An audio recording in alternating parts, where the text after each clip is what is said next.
'Twas the night before Christmas when all through Radiator Springs not a car was idling, not even Lightning McQueen. The mud flaps were hung by the chimney with care, in hopes that St. Nicholas soon would be there. The cars were nestled all snug in their sheds, while visions of piston cups danced in their heads. Sally in her cone and Mater in the back, they all settled down for a long winter's nap. When out on the street there arose such a clatter, Sheriff sprang from his cone to see what was the matter. Away to the street he flew like a flash. Doc showed up too and said he heard a big crash. The moon shining bright on new fallen snow gave the sparkle of midday to all the cars that flows. When what to Sheriff's wondering eyes should appear but a miniature sleigh and a tiny reindeer. With a little old driver so lively and quick, Sheriff knew in a moment it must be St. Nick. Faster than Ferraris, his reindeer they came, and he whistled and shouted and called them by name. Now Dasher, now Dancer, now Prancer and Vixen, on Comet, on Cupid, on Donner and Blitzen, to the top of the porch, to the top of the wall. Now dash away, dash away, dash away all. Then he spoke not a word and worked with great speed. Oh, he left presents for Mater and Sally, Luigi and Guido.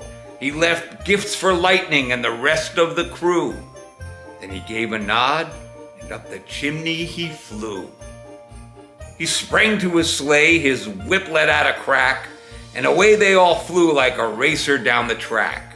And the cars heard him exclaim, as he drove out of sight, "Happy Christmas to all, and to all a good night."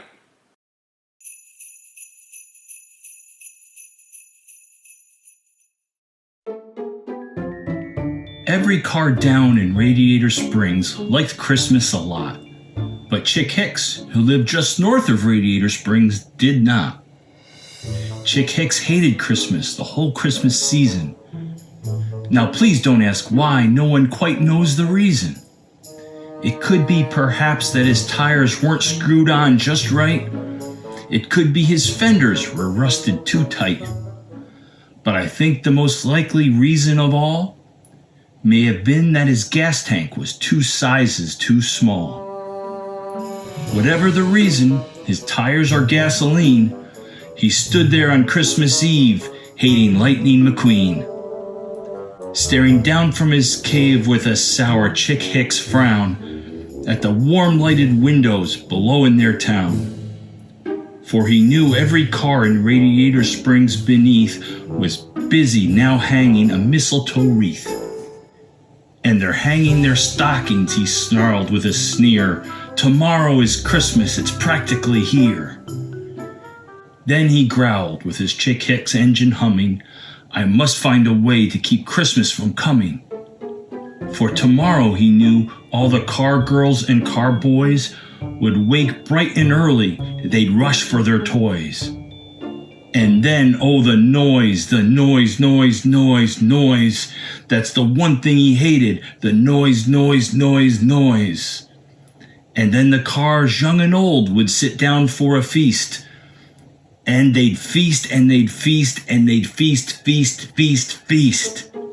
They would start under the hooding with rare engine roast grease, which was something Chick Hicks couldn't stand in the least. And then they'd do something he liked least of all. Every car in Radiator Springs, the big and the small, would park close together with Christmas bells ringing. They'd park door to door, all those cars would start singing. They'd sing and they'd sing and they'd sing. And the more Chick Hicks thought of the car Christmas sing, the more Chick Hicks thought, I must stop this whole thing. Why, for 53 years I've put up with it now. I must stop Christmas from coming, but how? Then he got an idea, an awful idea. Chick Hicks got a wonderful, awful idea. I know just what to do, Chick Hicks laughed in his throat. And he made a quick Santa Claus hat and coat. And he chuckled and chuckled, what a great Chick Hicks trick. With this coat and hat, I'll look just like St. Nick. Then Chick Hicks said Kachiga and started his drive down toward the homes where the cars lay a snooze in their town. All the cars were all dreaming dreams so sweet when he came to the first little house on the street. "This is stop number 1, old Chick Hicks thunk." And then he climbed to the roof, empty bags in his trunk. Then he squeezed down the chimney without even a stick. If Santa could do it, then so could Chick Hicks. He got stuck only once for a moment or two. Then he stuck his headlights out and the fireplace flew. Where the little car stockings all hung in a row, these stockings, he grinned, are the first things to go. Then he slithered and slunk with a smile most unpleasant. Around the whole room, he took every present. Mufflers and seat covers, headlights and hubcaps, spark plugs, seat belts and batteries and mud flaps. And he stuffed them in bags. Then Chick Hicks very nimbly stuffed all the bags one by one up the chimney. Then he slunk to the icebox. He took the car's feast. He took the car coolant. He took the rare roast grease. He cleaned out the garage as quick as a breeze. Why, that Chick Hicks even took the last can of Rusty's. Then he stuffed all the food up the chimney with glee. And now, grinned Chick Hicks, I will stuff up the tree. And Chick Hicks grabbed the tree and he started to shove, and he heard a small sound like the coo of a dove. He turned around fast and saw a small car. It was Maddie McGear, who was not more than 4. Chick Hicks had been caught by this tiny car daughter, who'd got out of bed for a cup of cold water. She stared at Chick Hicks and said, "Santa Claus, why? Why are you taking our Christmas tree, why?" But you know that Chick Hicks was so smart and so slick, he thought up a lie, and he thought it up quick. "Why, my sweet little tot," that fake Santa Claus lied, "there's a light on this tree that won't light on one side. So I'm taking it home to my workshop, my dear. I'll fix it up there, then I'll bring it back here." And his fib fooled the child. Then he patted her head, and he got her a drink and sent her to bed. And when Maddie McGear went to the bed with her cup, he went to the chimney and stuffed the tree up. Then the last thing he took was the log for their fire. He went up the chimney himself, that old liar. On their walls he left nothing but hooks and some wire. And the one speck of food that he left in the house was a crumb that was even too small for a mouse. Then he did the same thing to the other cars' houses, leaving crumbs too small for the other cars' mouses. It was 15:15 dawn, all the cars still abed, all the cars still a snooze when he packed up his flatbed. He packed it up with their presents, the ribbons, the wrappings, the tags, the tinsel, the trimmings, the trappings.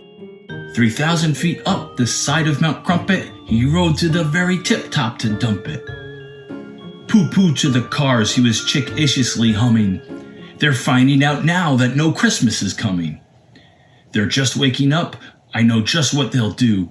Their mouths will hang open for a minute or two, then the cars down in Radiator Springs will cry boo-hoo.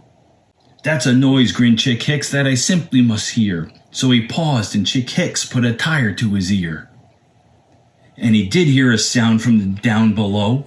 It started in low, then it started to grow. But the sound wasn't sad, why this sound sounded merry. It couldn't be so, but it was merry, very. He stared down at Radiator Springs. Chick Hicks popped his eyes. Then he shook. What he saw was a shocking surprise. Every car down in Radiator Springs, the big and small, was singing without any presents at all. He hadn't stopped Christmas from coming. It came. Somehow or other, it came just the same. And Chick Hicks, with his Grinch tires cold in the sand, sat idling and idling. This is not what I planned. It came without ribbons. It came without tags. It came without packages, boxes, or bags. Then he idled 3 hours till his idler was sore. Then Chick Hicks thought of something he hadn't before. Maybe Christmas, he thought, doesn't come from a store. Maybe Christmas, perhaps, means a little bit more. And what happened then? Well, in Radiator Springs, they say that Chick Hicks' small gas tank grew 3 sizes that day. And then the true meaning of Christmas came through, and Chick Hicks found the strength of 10 Chick Hicks plus 2. and the minute his engine didn't feel quite so tight, he whizzed with his load through the bright morning light. With a smile to his soul, he descended Mount Crumpet, cheerfully blowing ka-chow in his trumpet. He drove into Radiator Springs. He brought back their toys. He brought back their headlights to the car girls and car boys. He brought back their mufflers and seat covers and hubcaps. He brought back their spark plugs and seat belts and mud flaps. He brought back the toys and the food for the feast. And he himself, Chick Hicks, served the roast grease.